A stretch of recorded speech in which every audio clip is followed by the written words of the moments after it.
Hello and welcome. This video is brought to you by the StreamingAdvisor.com. Tailor your entertainment with streaming. Today we're going to do a full review of the Mohu channels. I've been working with this for a couple of days, setting up different features and taking a look at things, and I just wanted to give you my overall impressions of this. The Mohu channels, if you're unfamiliar with it, is a device that hooks up to an antenna, but it gives you this interface that you're looking at right now of all the TV stations that can be picked up on the antenna, a selection of Android apps from the Google Play Store, as well as web browser capabilities. As an added bonus, you can add web pages to this guide. See, we have the streamingadvisor.com right here, and you can use it to set yourself up with simple menus or places to download apps and things that you want to add besides things from the Google Play Store. And you can even add Kodi to it because it's an Android. It's the same sort of thing as a lot of these set-top boxes. It runs on Android 4.2, so it's an older version of Android, but it seems to get the job done. I would expect them to maybe upgrade the operating system at some point with a later firmware update. It's easy to navigate. It comes with an Air mouse with a full keyboard and a cursor. It has a pretty simple, basic GUI. It's colorful,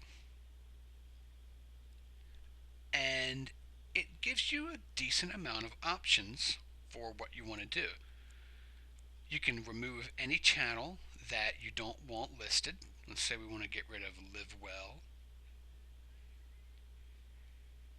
You take it, yeah, it's got a select button, acts as a mouse button. You save. We go back to the guide. And now Live Well has been removed, or at least one of them. See, there was two, now there's one. Two Live Wells enter, one leaves.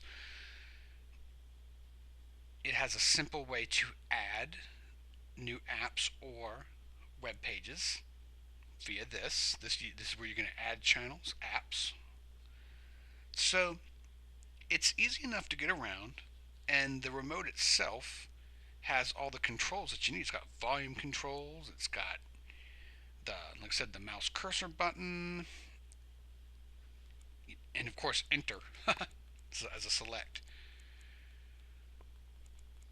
This also, like I said, has a lot of capabilities. By being able to use Kodi, you can add apps that aren't available in the Google Play Store or anywhere else sometimes. And in general, I like using the YouTube app on Kodi because it is a more set-top box-ish version of Kodi. One of the drawbacks for this device is that it's one that runs on a tablet version of Android, essentially. While this doesn't look like a tablet, it works like one. When you go into an app like Hulu Plus, you have to, be able to use a cursor. Let's see if it'll load for us real quick.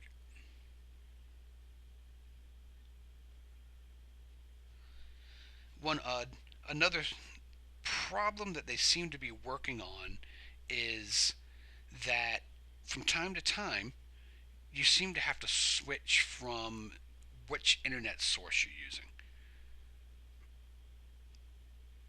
And in order to do that, you have to be able to get into the Android settings, which is a little trickier than you would expect it to be.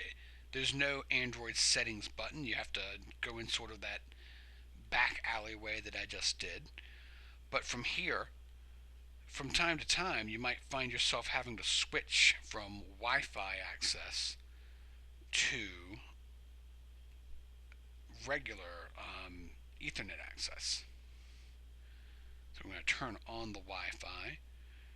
We're going to turn turn off Ethernet. Often, when you're switching from one internet source to another, it's very helpful to close one or the other.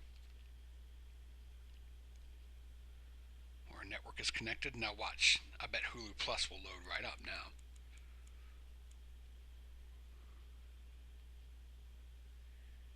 Let's see.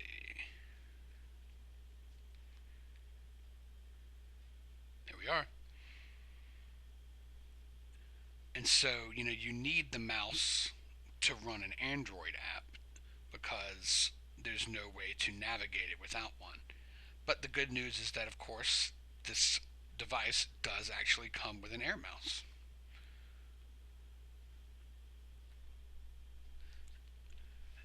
I find that a little troublesome having to switch back and forth between the connections,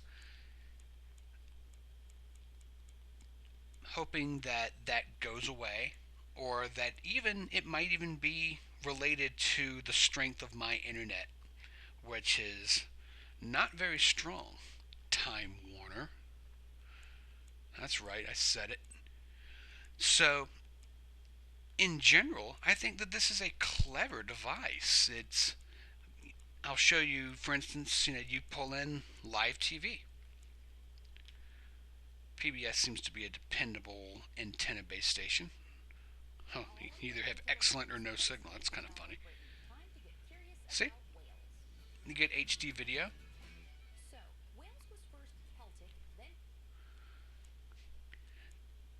And of course, you're only limited by how powerful your antenna is and the general area that you live in. I can't recommend this for people who live down in valleys, some places in California and out west. It won't work out because you do need to be able to get an antenna signal. Mohu makes a whole line of antennas, of course, from the Metro, which is like a small, maybe about 20-mile range, to their extended mounted antenna, the 60. But in general, you can attach this to any device, any antenna that has a coaxial connection. I wouldn't suggest one of the cheapo ones from like one of the big box stores. I've had really, really bad results with those over the years, and I've tried a lot of them. But so I can't guarantee that you're going to see these channels on yours. Obviously, things like 5.1 CBS, that's a Raleigh station, WRAL. But this is it. I think that it's a very cleverly put together device. The flaws I expect to be worked out. Not to say that it isn't without some blemishes, like the connectivity issue and some of the little workarounds that you've got to do. But there's nothing else like it right now, and I think it's a neat idea. The one thing I would add is some sort of DVR functionality. I'd be interested to see if you could hook up a DVR to this and record things, or possibly put some sort of an app into it that'll allow you to do that. But really, you're only limited by what is in the Google Play Store. But that's the Mohu channels. I hope you enjoyed this review. I wanted to give you a general idea of the many capabilities that it has. And if you did find this helpful, please subscribe to this channel, share this video with your friends, and watch the other videos in our series where we are looking at numerous aspects of this, from adding apps, adding channels, and setup. I'm Ryan Downey, the streaming advisor. Stream on, my friends.